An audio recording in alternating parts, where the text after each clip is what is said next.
Oklahoma is a great place to live, and that's the reason it's a great place to live, is because it is dry here. I don't understand why you're against it. It keeps people off the road if they can get it and go home.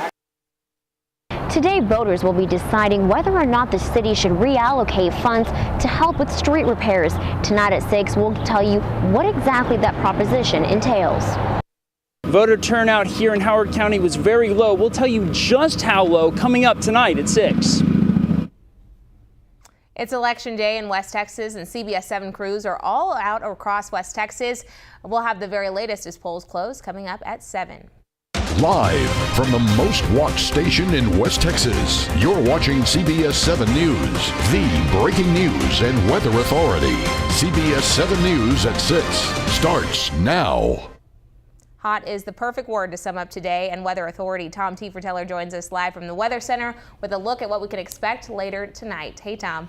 Hey there, Kara. Yes, we are looking at a few scattered showers, even some thunderstorms trying to pop up out there. We can see some of the clouds from the Midland-Odessa area off to the south and southwest. Looking at the Doppler radar right now, seeing that a lot of that activity is staying off to the west and southwest, trying to make its way in across the Permian Basin, having a hard time. We are seeing some scattered shower thunderstorm activity in the mountain areas, watching out for lightning strikes that could spark any wildfires, but so far everything well below even strong levels. A couple of thunder showers there south of the Wink area, continuing down Monahans, Grand Falls, Royalty, and into portions of Pecos County near the Fort Stockton area. In and near Fort Stockton, looking at a couple of thunder showers, but so far, again, everything just producing maybe some gusty winds and also maybe some brief heavy downpours, a couple of lightning strikes. Winds out there sustained rather strong right across the Permian Basin, sustained around 25 miles an hour, up to 36 out of the southwest, the Marfa area with gusts of 46 right now. So watching out for areas of blowing dust across the Davis Mountain areas, Marfa Plateau, and even into the Permian Basin where the gusts are close to 30 miles an hour, and that wind hanging around in the forecast. We can't rule out an isolated shower or thunderstorm at least through 10 o'clock tonight, as those temperatures will slide down into the mid-70s. We are going to be looking at another day of wind coming up for Mother's Day. Also the possibility of a few more thunderstorms. Thanks, Tom. Right now, voters in Coahoma are deciding if alcohol sales should be allowed inside city limits. The decision, of course, is in the hands of the voters, and CBS 7's Tatum Gwynn has been following this story closely. Tatum, what can you tell us? Kiera, Coahoma is just one of a handful of communities still dry. In fact, we looked it up. There's only 7 counties in the entire state of Texas that are completely dry. So why vote for alcohol after all this time? City leaders say it's a new age and time for change.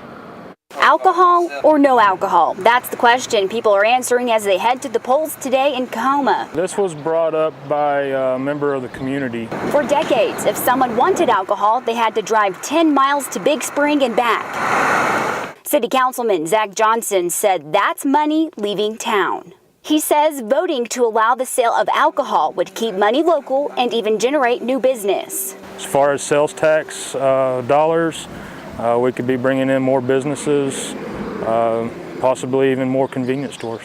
Johnson says for his small town, a little change may not be so bad.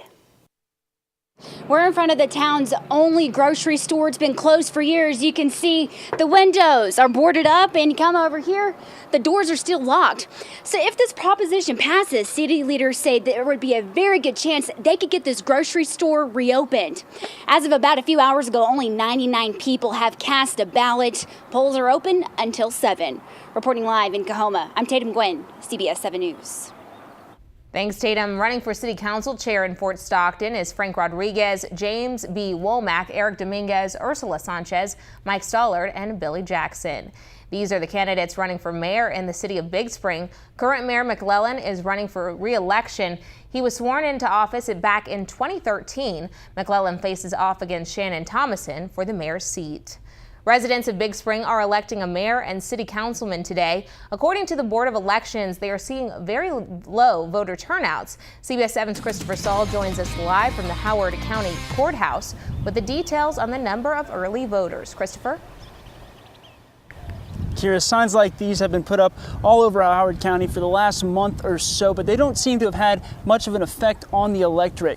In fact, only about 1,000 people voted early in this election, meaning that the election officials thought that about that number would show up to the polls today. That hasn't been the case, though. Only about 300 people so far have showed up here at this arena on Howard College's campus to make their voices known and to go in here and vote. Now, everybody here still has a little bit less than an hour, about 55 minutes, to get in line and vote for the mayor and for city council here in Big Spring. So just remember that you have about an hour to come in here and vote. For now, live in Big Spring, Christopher Saul, CBS 7 News. Thanks, Christopher. Running for trustee in Andrews is Charlie Simpson, Chris Helbig, Carrie Waldener, and Jim Leach. Also running for Andrews Hospital, Director for Precinct 1 are Claudette Waddingham and Elizabeth Bonnet. For Precinct 2 are Barbara Kobos and John Totterman. Like many cities across West Texas, Andrews says it's having fewer voters than ever today. CBS 7's Alexa Dunson is finding out why. Alexa? Kira, it's an empty parking lot out here at the Andrews Elections Office. Locals tell me they didn't come to the polls today simply because they didn't know about it. It's an election today. Do you know anything about that today? About what? The election? I don't. I did know. Have you seen any signs around town? The election judge declined an on-camera interview but says there hasn't been any campaigning for this election. And many of the voters who have showed up thought it was for the sheriff runoff, which isn't until May 24th. Despite the low turnout, some voters did cast a ballot to let their voice be heard. My parents taught us that it was very important to exercise your right to vote, your privilege to vote, and that's just stuck with me all these years. According to the Andrews County newspaper, only about 215 people showed up during the 7-day early voting period. And at last count, only 125 people have showed up today. In Andrews, Alexa Dunson, CBS 7 News. You are looking at what's in play in Stanton, where voters are deciding whether or not to invest money into new roadways. Yesterday, we took a first-hand look at the streets in Stanton. Drivers say the roads are in a great need for repair. CBS 7's Brianna Gallegos joins us live from Stanton, where she's talking to voters casting their ballots. Brianna? Kara, we have talked to many residents here in Stanton, and they do say that they have seen a lot of potholes like this one. And right now on the ballot is a well, not necessarily a resolution, but something that voters can either spend all their tax money on potholes like this to get repaired, or a new street sweeper to pick up trash like this. At 10, we'll be showing you and discussing what these residents had to say. And as of just a few minutes ago, we did call the elections office, and they told us that they have had 110 voters. We asked if that was low, considering it's only 110, but they did tell us, considering the community size, that is what they have expected and they have seen in the previous years. But for now, live in Stanton, Brianna Gallegos, CBS 7 News. You are looking at the candidates who are running for mayor in McCamey. Voters are deciding who they want to be the winner. Also running for mayor in Rankin are Brandon Brown and Timothy J. Porter. Right now, voters in Pecos are deciding who they want to be their next mayor. Running is Jose Alfredo Saldana and Vanetta Seals. Voters in Pecos are deciding whether to redirect money they're already spending and use it for something else. If voters approve the measure, an additional $350,000 a year will be put towards repaving roadways, fixing potholes, utilities, and other city infrastructure projects. CBS 7's Deanne Lopez is live in Pecos, where, as I understand, polls are about to close. Deanne, what's the feeling among voters? Kira, several residents I spoke with today say they are all in favor of reallocating city funds to the street and maintenance department. In fact, one family told me that they were even contemplating about moving out of town because of how bad the roads are. In the small town of Pecos lies 90 miles of paved streets.